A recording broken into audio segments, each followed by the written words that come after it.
Printing money is bad, Mm-hmm. right? It's inflationary. Mm-hmm. But borrowing printed money is insane.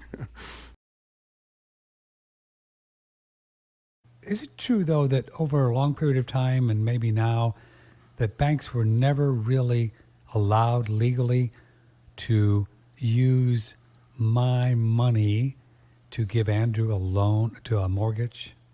Yes, Is that true? that is true. Yeah, they can't do that. That's against the law, right?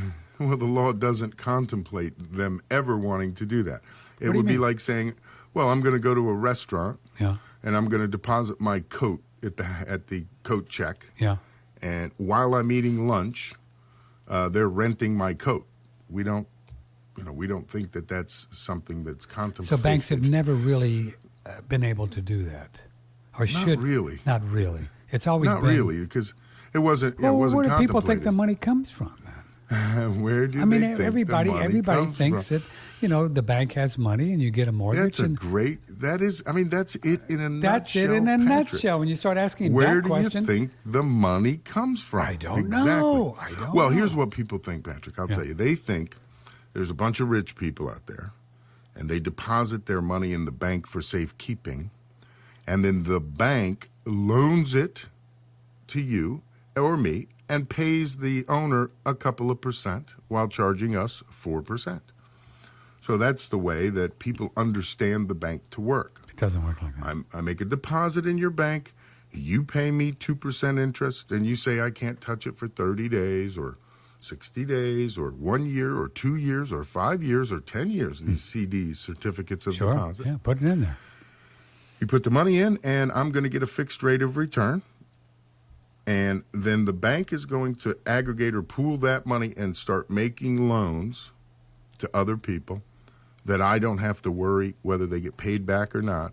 I'm still going to get my 2%. And then they charge you 4%, and then they pay the guy 2%, and the bank makes 2%. That's great. Okay. Makes 2%, and that's the way what most people everybody think the way it works. thinks. That's how they think banks work. Does it work like that?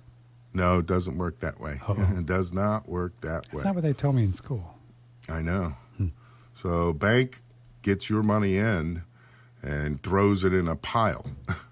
And then when you want to make a loan, it simply creates that loan, that instrument. That's it. So when you sign your name to a $100,000 mortgage and hand that $100,000 mortgage over to the bank, you have effectively created $100,000 with their co-signature. So the bank has approved it.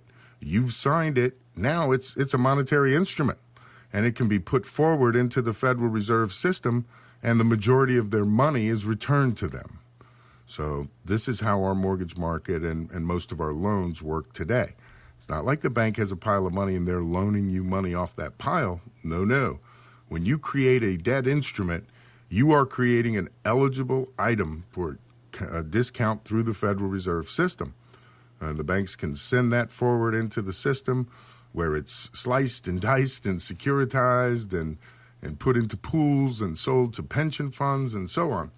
So our money markets, if you will, are the most advanced on the planet. And our ability to buy options and futures and contracts, what you were talking about, the derivatives, to bet on the outcome or to cover an impending event, these have grown into the most sophisticated marketplaces that one has ever seen. I mean, throughout history, there have never been such sophisticated marketing.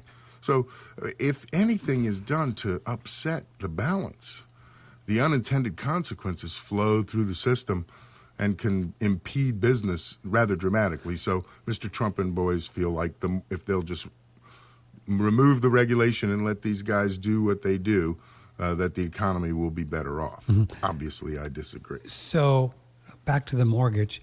You go into Wells Fargo, sign a loan note for $200,000. They monetize that note. Does that the Federal Reserve Bank of New York creates the $200,000 on a computer, or is it Wells Fargo? Probably both. Ultimately, it was probably Wells Fargo, and then they originally they'll create it on their computer, and then they'll trade the paper up to the Fed, which then offsets. What do you mean offsets? Well, it's either it depends how that how it's sent forward into the system. Different ways they do that. Yeah, different ways. And so ultimately, at the end of the day, it is the instrument that they create that has been deemed as a safe investment, as eligible for discount. Could they, eligible for discount? That's it, yeah. But, a discount at the window. So if the Federal Reserve charges 0.25 basis points, which has been for years, that's what it costs Wells Fargo to do that loan. Ultimately. Only 0.25 of 200,000. Well, and I've demonstrated already how they take them and make mortgage-backed securities. Right, yeah. And then these mortgage-backed securities, if they're eligible for the Fed's purchase program, then they're sold right to the Fed at full face value. Wow. So there's tremendous profit to be made. Man. By taking these mortgages. Yeah. So Wells Fargo couldn't do this without our signature. Well, that is correct. Yeah, you've created the contract which creates the money. How come if I create the contract, why do I have to pay Wells Fargo back if I created the money? Amen to that, brother. Amen. And I think that's what an entity like FHA or FNMA contemplated way back during all of this, when it was, J.P. Morgan. Well, why are you giving this guy credit? Well, because I can judge his character, and I don't care that he doesn't have collateral or credit. I can tell that he's a man or woman of good character, and so that's what I base my loan on. When in reality, what it was is favoring their friends or other connected political entities. So the Congress chose to say, well, we're going to set up a program where anyone can do this. When someone wants to buy a house, they should be able to do this. And they did. And when was it? 1934. 34. Worth Andrew Gause, currency historian, nationally recognized one of that. 2 books, Secret World of Money and Uncle Sam Cooks the Books. We do our little study on money every Wednesday here. It's called The Real World of Money on OneRadioNetwork.com, February 8th, 2017. When did it start, the idea of not loaning out depositors' money to mortgage people that wanted to buy a home and to monetize them? Did that go back then to the Monetary Decontrol Act of 1980? Well, the idea of land banks existed for a very long time. Yeah, and how did they do that? Well, it's all about notes or IOUs. Right. It's all debt. It's all debt. Yes. Yeah. Money is debt now. Yeah. Federal money Reserve used to be note. Right. It's a note, debt instrument. Look in Black's Law, a note is what is a note? It's a debt instrument. Yeah. It's an IOU. Federal Reserve That's what it is. Note. So it is not a warehouse receipt. Mm-hmm. Well, you remember the silver certificate, Patrick? Yeah. Okay. I remember. And that the was silver certificate. John Kennedy, right?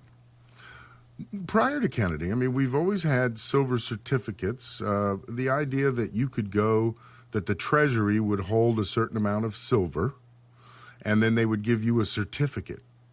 So the certificate might say, the Treasury of the United States promises to pay to the bearer upon demand $1 in silver payable, blah, blah. So now if you get that silver certificate, they're not pretending that that's money.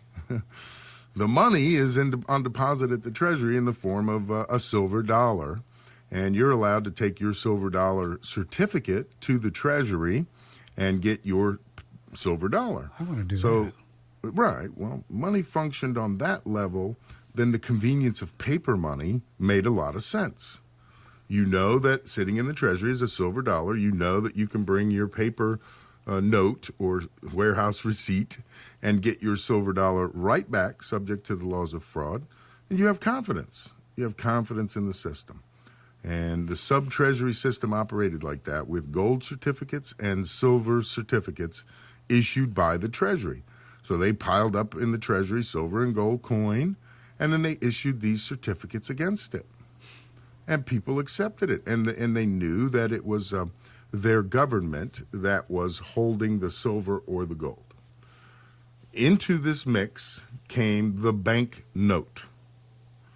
The bank note said the bank is the one holding the gold and silver coin, And at any time, you're free to go to the bank and demand your silver and gold coin back, subject to the laws of fraud. Meaning many a bank just closed up, left town with the gold coins, and the paper was rendered worthless. I'm shocked. But the marketplace determined who was good and who was bad by both their reputation and their trading activity. Don't go to Joe's bank. Exactly. Yeah. Mm-hmm. Well, once they homogenized it all into one big federal system, the Federal Reserve banks masked the member banks' condition by standing as the guarantor of last resort. So it was the central bank's job to stand good for all the member banks in the event of any calamity or crisis. And if you understand it in the context of 20th century paper-based banking, it makes perfect sense. They're like the cosigner that your banker makes you get when your credit isn't deemed good enough to get a loan.